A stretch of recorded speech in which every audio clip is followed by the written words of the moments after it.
Welcome students. हमारा दूसरा part गाने वाली चिड़िया। इस पार्ट के बारे में मैंने पिछली कक्षा में आपको कुछ सुनाया था।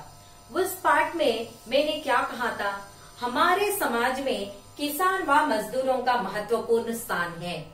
किसान, क्योंकि किसान व मजदूर, किसान हमारी अन्नदाता है और मजदूर हमारी सुखदाता है, इसलिए इन दोनों की रक्षा करना हमारा कर्तव्य है।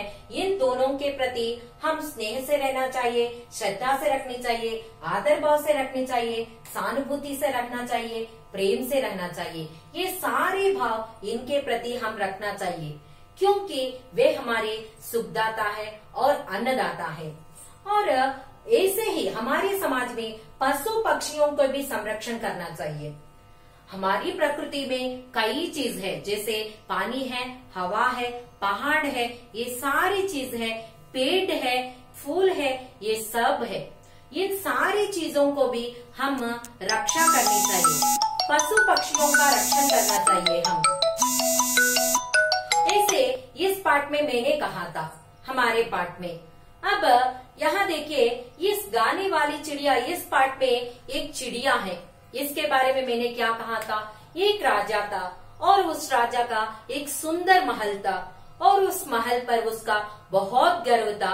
और उस महल को देखने के लिए तरह तरह से कई स्थानों से यात्री वहां आकर उसकी राजमहल देखकर उसकी राजमहलता की सुंदरता के बारे में उनके यात्रा वर्णन के पुस्तक में लिखा था। उसकी सुंदरता के बारे में कई बातें लिखी थी। उस राजमहल की सुंदरता के साथ साथ उस राजमहल के पास एक जंगल भी है। उस जंगल में एक चिड़िया है। उस चिड़िया कैसी है, गाने वाली चिड़िया है। इसके बारे में भी कहा था वहां, गाने वाली चिड़िया। वहां इस गाने वाली चिड़िया के बारे में राजा ने कभी नहीं सुना था, लेकिन इस यात्रा वर्णन पुस्तक में पढ़कर राजा को समझ आया है कि हमारे पास वाले जंगल में एक गाने वाली चिड़िया है। राजा को उसे देखने के लिए उसका मन मजबूर किया। वहां उसके सैनिकों को आदेश किया था। क्या आदेश किया था, आप जाकर उस गाने वाली चिड़िया को मेरे पास पकड़ लाओ। आपने कभी मेरे इस गाने वाली चिड़िया के बारे में मुझे नहीं कहा था, क्यों नहीं कहा था? ऐसे सैनिकों को पहले डांटा था, क्योंकि वो सैनिक भी नहीं जानता था वहां एक गाने वाली चिड़िया है उस वन में। उस गाने वाली चिड़िया को ढूंढने के लिए सैनिक अगले दिन जंगल में गए। उस जंगल में जाकर उस चिड़िया को ढूंढते ढूंढते, उनको ढूंढना माने तलाश करना, ढूंढते वक्त उनको एक लड़की मिली, जो लड़की इस गाने वाली चिड़िया का गाना सुना था। उसके कानों से वह सुना था। कब सुना था, जब वह लड़की उसका काम समाप्त करके वहां से शाम को अपने घर लौटती है, तब इस गाने वाली चिड़िया का गाना इस लड़की ने सुना था। बहुत मधुर स्वर में गाती है, ऐसा उस लड़की कहती है। कितना अच्छा गाती है, मेरी सारी थकान दूर करती है। ऐसी उस चिड़िया के बारे में लड़की ने तरह तरह से उस सैनिकों को कहा था। तब उस सैनिकों ने उस चिड़िया को बुलाने के लिए उस लड़की को अनुरोध किया था। अनुरोध माने टू रिक्वेस्ट, अनुरोध किया था। क्या अनुरोध किया था उस सैनिकों ने, तुम एक बार उस गाने वाली चिड़िया को फिर से बुलाओ। हमारे राजा उस गाने वाली चिड़िया का मधुर संगीत सुनना चाहते हैं, कृपया उस चिड़िया को बुलाओ। ऐसे सैनिकों ने उस लड़की को कहा था। तब उस लड़की ने गाने वाली चिड़िया को बुलाया।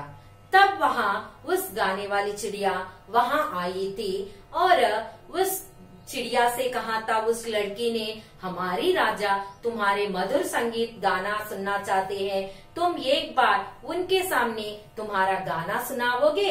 ऐसे उस लड़की ने पूछा था। वहां तक मैंने कहा था। उसके बाद मैंने क्या कहा था, अगले दिन दरबार लगा हुआ था। तब उस चिड़िया ने अंगीकार कर लिया अगले दिन दरबार लगा हुआ था, लड़की सहित सभी उपस्थित थे। तभी उड़ती हुई चिड़िया वहां आई और अपने मधुर आवाज में गाने लगी। उस चिड़िया ने अंगीकार कर लिया, इसलिए दूसरे दिन दरबार लगाया हुआ था। उस दरबार में आकर उस चिड़िया ने अपने मधुर आवाज से गाने लगी। अब इसे हम पुस्तक में देखिए, आपका पास टेक्स्ट बुक्स है तो खोल दीजिए, पेज नंबर 1 खोलकर वहां से देख लीजिए। मैं इसके बाद टेक्स्ट बुक में कहती हूँ आपको। गाने लगी। उसका गाना सुनकर सभी मुग्ध हो गए। उस आवाज सुनकर सभी मुग्ध हो जाना, मुग्ध होना माने టు అట్రాక్ట్, అందరూ కూడా అట్రాక్ట్ అయిపోయారన్నమాట దాని పాటకి। राजा की आंखों में तो खुशी की आंसू आ गए।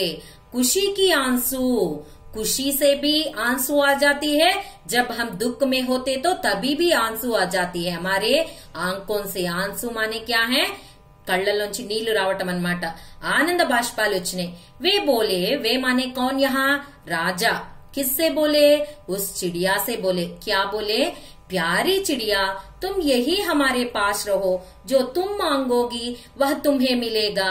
నువ్వు మా దగ్గరే ఉండిపో, हमारे पास रहो, तुम जो मांगोगी, तुमको जो चाहे तुम्हें मिलेगा। चिड़िया बोली। तब चिड़िया ने क्या बोला था? महाराज, मैं आपके पास रहूंगी, నేను తప్పకుండా మీ దగ్గర ఉంటాను। मैंने आपकी आंखों में खुशी के आंसू जो दिखे हैं, मुझे देखकर आप खुश हुए थे ना मेरे गाना सुनकर, इसलिए मैं जरूर आपके पास रहूंगी। चिड़िया के लिए सोने का पिंजरा बनवाया। क्या किया था राजा ने? सोने का पिंजरा बनवाया था। सोना माने గోల్డ్, బంగారంతో తయారు చేసిన ఒక పంజరాన్ని తయారు చేశారు। जिस किसी चीज की वह इच्छा करती, राजा उसे पूरा करता। सारी राज्य में उस चिड़िया के संगीत की धूम मच गई।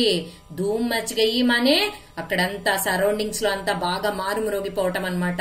ఈ పక్షి గురించి అందరికీ తెలిసిపోయింది। एक दिन चिड़िया को खेतों में मेहनत करने वाले किसानों की याद आई। चिड़िया यही राजा के पास रह रही है ना सोने के पिंजरे में। उसको एक दिन चिड़िया को खेतों में मेहनत करने वाले किसानों की याद आई। मैंने पहले पार्ट में कहा था ना, किसान हमारे अन्नदाता है, इसलिए उनके प्रति स्नेह रखना चाहिए, प्रेम रखना चाहिए, ऐसा मैंने कहा था ना। यहाँ भी इस चिड़िया को मेहनत करने वाले किसानों की याद आई। उन सबसे मिलने वह खेतों की ओर निकल पड़ी। सबसे मिलने, उस मेहनत करने वालों के पास जाना चाहती थी, इसलिए वहां से उड़कर चली गई। जब राजा को चिड़िया दिखाई नहीं दी तो वह दुखी हुआ और अस्वस्थ हो गया। राजा को क्या हुआ? चिड़िया नहीं दिखाई दिया। कहाँ गई थी चिड़िया? उस किसानों को देखने के लिए जंगल में गई, इसलिए राजा अस्वस्थ हो गए। चिड़िया नहीं दिखाई देने के कारण सारी प्रजा राजा की अस्वस्थता के बारे में चिंतित थी। सभी सोचने लगे कि राजा को कैसे बचा ले, రాజుగారిని ఎలా కాపాడుకోవాలి। రాజుగారు చాలా జబ్బు పడిపోయారన్నమాట। एक दिन రాజా ने कमजोर आवाज में कहा। ఒక రోజు రాజుగారు చాలా నీరసంగా చెప్పారు। ఏమని? संगीत संगीत, चिड़िया का गाना सुनाओ, ऐसा कहा था। सभी दरबारी सोचने लगे कि चिड़िया को कैसे बुलाएं। सभी दरबारी, उनके दरबार में जो लोग हैं वो सब सोचने लगे कि चिड़िया को हम कैसे बुलाते हैं। पिछले बार उस लड़की ने बुलाया था, इसलिए वह चिड़िया आई, लेकिन अब कैसा आएगा। तभी उन्हें मधुर संगीत सुनाई दिया। అప్పుడే మళ్ళీ చక్కటి సంగీతం వినిపించిందన్నమాట ఒక పక్క నుండి। वे सब आवाज की ओर देखने लगे। चिड़िया अपनी मधुर आवाज से गा रही थी। यह देखते ही सबकी जान में जान आ गई। फिर से वह चिड़िया उड़कर इस राजमहल के पास आ गई। अपने मधुर आवाज से फिर से वह गाने लगी। सभी दरबार भी वहां देखते रह गए। किसानों के द्वारा चिड़िया ने राजा की अस्वस्थता के बारे में सुन लिया था। क्यों वहां आई थी उस चिड़िया? इस किसानों के द्वारा चिड़िया ने राजा की अस्वस्थता के बारे में सुना था।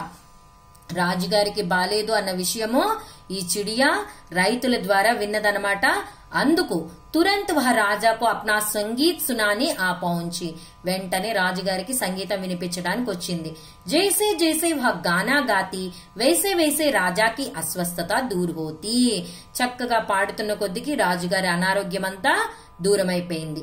ధీరే ధీరే రాజా స్వస్థ హోగయే. చక్కగా రాజుగారు మంచి హెల్దీగా అయిపోయారు. వే చిడియా సే బోలే, प्यारी चिड़िया मेरे पास लौटाओ, मैं तुम्हें हमेशा राजमहल में रखूंगा. अప్పుడు राजा ने फिर से क्या बोला, चिड़िया तुम मेरा ही पास लौटाओ, मैं तुम्हें हमेशा राजमहल में रखना चाहता हूँ, तुम आ जाओ ना मेरे पास. ऐसा राजा ने उस चिड़िया को पूछा था. लेकिन उस चिड़िया ने क्या जवाब दिया, नहीं महाराज, मुझे अपना संगीत मेहनत करने वालों को भी सुनाना है. नहीं नहीं, मैं यहाँ नहीं रह सकती. मैं अपना संगीत किसानों को भी सुनाना चाहती हूँ, मजदूरों की सुनाना चाहती हूँ. मैं हर दिन यहाँ आऊंगी, लेकिन मैं यहाँ हर दिन आऊंगी ना, मैं यहाँ नहीं रह सकती आपके साथ. आपको भी अपना संगीत सुनाऊंगी. మీకు కూడా నా పాట నేను వినిపిస్తాను, అంతేగాని మే యహా నహీ రह सकती, నేను ఇక్కడే మటుకు ఉండలేను. చిడియా కి బాతోं ने राजा पर गहरा असर डाला. అసర్ డాల్నా మానే ప్రభావ్ డాల్నా. ఈ చిలక మాటలు రాజుగారికి చాలా ప్రభావం చూపించినాయి రాజుగారి మీద. రాజానే కహా, తబ్ రాజానే క్యా కహా, వాహ్ तुम महान हो चिड़िया, तुम महान हो. तुम मजदूरों और किसानों के लिए రాజ్మహల్ का सुख त्याग कर सकती हो. నువ్వు రైతుల గురించి ఇంకా మజ్దూర్ అంటే శ్రామికుల గురించి రాజమహల్ యొక్క త్యాగాలే వద్దని నువ్వు అనుకున్నావు. రాజమహల్లో ఉన్నటువంటి సుఖాలు నువ్వు త్యాగం చేసావు. तो क्या मैं उनके लिए कुछ नहीं कर सकता, నేనేం చేయలేనా మరిప్పుడు అని అన్నారు రాజుగారు పక్షితో.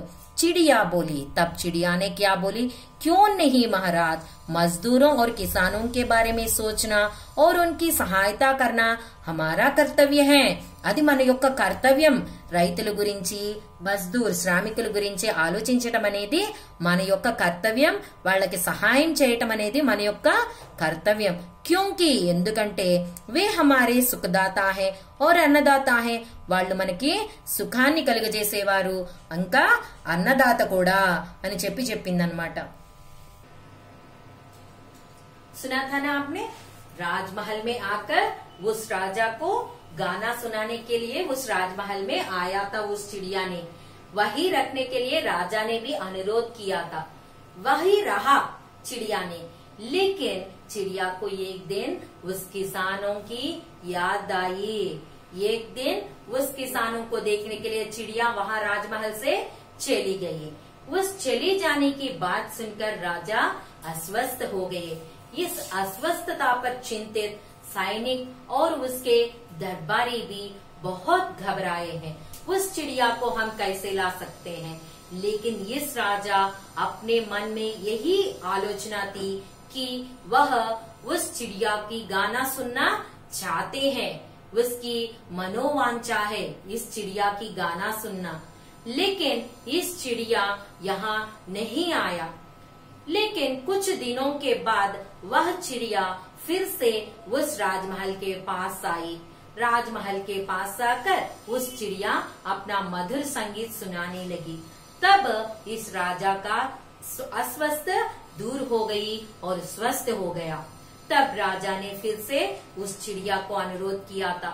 क्या अनुरोध किया था, तुम यही मेरे पास रहो चिड़िया, मैं तुम्हारे लिए सब कुछ दूंगा, तुमको जो चाहो वो सब कुछ दूंगा, तुम हमेशा मेरे साथ रहो. ऐसे उस राजा ने पूछा था.